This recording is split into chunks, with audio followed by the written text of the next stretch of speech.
There are many Islamic movements nowadays. How to know which one is Salafi? Well, ask them. They're real proud of it. Do you really want the answer to this one? You guys want the answer to this one? It's not our topic. Do you want the answer to this? You don't want to hear it, do you? You're not a Salafi, are you? Okay. Actually, there are things that are called deviant groups, and then there are groups which are normal, but people try to turn it into something deviant. To be a follower of a particular jurisprudence, such as Hanafi, Maliki, Shafi, Hanbali, Jafri, like this, according to Al-Azhar University, they ruled on these 5 and said that these are all matahab. These are matahab of learning how to make wudu, how to pray, things like that. And if somebody follows one or the other, that's fine, because you don't have time to become a scholar, great. If you want to go further than that, you can. But the point here is, those are normal groups. You can also have groups that are, let's say, the Muslim Youth Soccer Team, or the Kuala Lumpur Muslim Ladies Association for helping the orphans. These are all groups. There's nothing wrong with that. The deviance comes in when they try to tie whatever they're saying to Islam and claim that it's the only Islam. There's where the deviance comes. Islam is wide and it allows a lot. It's not tolerance, not like we said before, but it's out of Allah's compassion and His mercy that a lot of things didn't really come up at the time of the Prophet ﷺ, so that you would just say definitely that guy's out of it, this guy's out of it. He didn't want us to do that. He talked about it and Allah talked about it. We are the ummatun wasatun. Wasta is to be in the middle. We stay in the middle. We don't go to the extremes. There's no such thing as radical Islam, because radical is out of Islam. Okay, now, having said that, and I'm talking about the words only, not the people, the words. There are very good people who call themselves Sufis. They're very good. But the word Sufi itself was not something that came from Prophet Muhammad. So you can be a good person without being a Sufi. Okay? And you can get to Allah without following a tariqah. Now, I have heard some of them say you can't. Well, now they're going to have to prove their point for me. We're going to give them the chance to be a scientist and bring you proof. I mentioned that only one. There are many where people will say our group is the only group. Most of the people in the groups don't really have this attitude, but there are extremists. And when somebody says we are Salafi, first of all, I'm going to guess that he doesn't know the Arabic language.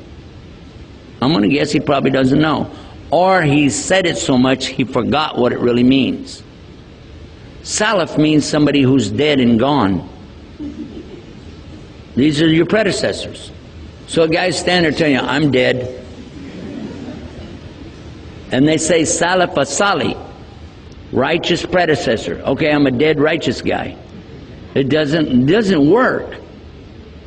The one who came up with this idea was actually a very good scholar, but he was a loner in that he had his own thing going. He didn't come from a particular following of anything. He just come up with a lot of stuff on his own. He was an expert in his studies in hadith. He was one of the best muhaddith in the last century. He died in September of 1999, and if you see a picture of him, you look at me, you look at him, you say he must come from the same family. Very much alike. His name was Sheikh Nasruddin al-Albani. He did some wonderful things. MashaAllah, we make dua for him. Well, this is a mistake, and I make more mistakes really than anybody. So it's not that, but the mistake was to say that we need to have a group to call ourselves by, to distinguish ourselves from the people of Ahl Bid'ah. Well, the Ahl Bid'ah means people of innovation. So we'll call ourselves on the same manhaj or methodology of the Salaf as-Salih. That's what he was saying. We are on the methodology of the righteous predecessors. That's what he's trying to say. But the people turned it into a group. and use that to justify whatever they did. It's not acceptable. That is not acceptable, and he would never have endorsed it, because his own students have told me themselves they didn't endorse it. Muhammad Jabali, bin Uthaymeen, you can go and talk to them in Saudi Arabia yourself, see them or talk to their students at least, and ask them, and they will say, no, no, no, not what's going on. This is not what we meant. Not like this. Not going in and pointing at people, calling them kafir, and labeling all the leaders and things like that. That was never intended. The next thing, you didn't ask this one, but the people say Wahhabi. Catch yourself before you say that. Stop yourself. The other word I told you is the Arabic word, so is this. It means to bestow, to give. Al-Wahhab, if you say Al-Wahhab, you must be very careful now. You just said Allah's name. Allah is Al-Wahhab. He is the bestower, the ultimate bestower. So you don't take Allah's name and play with it like that. What really happened over 200 years ago, there was a student of knowledge who memorized the Quran when he was not even a teenager yet. He studied all of the fiqh, jurisprudence of the Hanafi. Then he began to study others, and his father, who was a scholar, told him to stop. Just stay with what we have. He said, I want to learn the others. His father almost disowned him because of it. It was very upsetting. You know, don't do that. But he wanted to learn all of it so he could understand, and he began to learn quite a bit. He became convinced that he needed to learn more, and he discovered through this learning that the people of his time were making a grave mistake. I used the right word too, because they were worshiping at graves.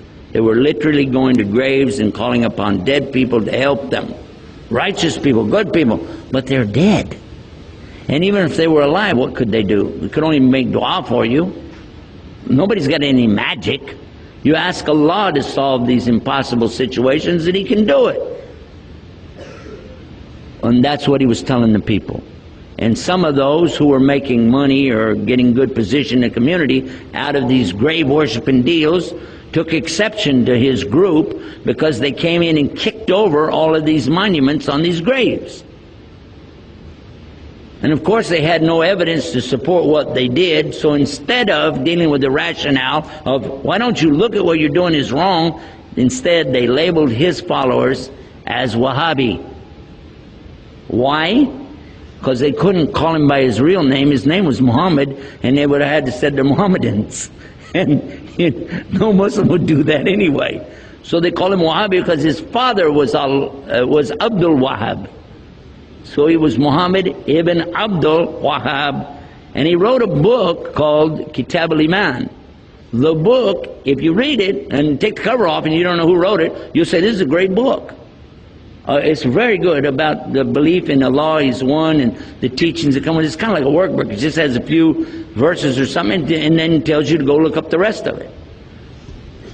And it was given to some scholars who were attacking and saying, these Wahhabi people, so and so on. So what do you think about Kitab al-Iman? Says, it's a bad book, don't read it. It's okay. So they gave him the book without the cover on it. Didn't tell him. This is a scholar. I'm not going to tell you who. Big scholar. Current. He read it and he loved it. He said, this is the aqidah of a real Muslim, the belief system of a real Muslim. And when they said, well, here's the cover for the book, and he went, huh? And he said, astaghfirullah, I made a mistake. Big mistake. All of us need to understand that whenever somebody doesn't want to admit their mistake, it's a lot easier to point and say, he's a Wahhabi. They're so-and-so. They're such and such. Rather than admit what, and we're going to go back and look again at what we said in our speech. The king has no clothes. Ooh. All of us make mistakes. Just admit it. What is the big deal? Only Allah is free of mistakes.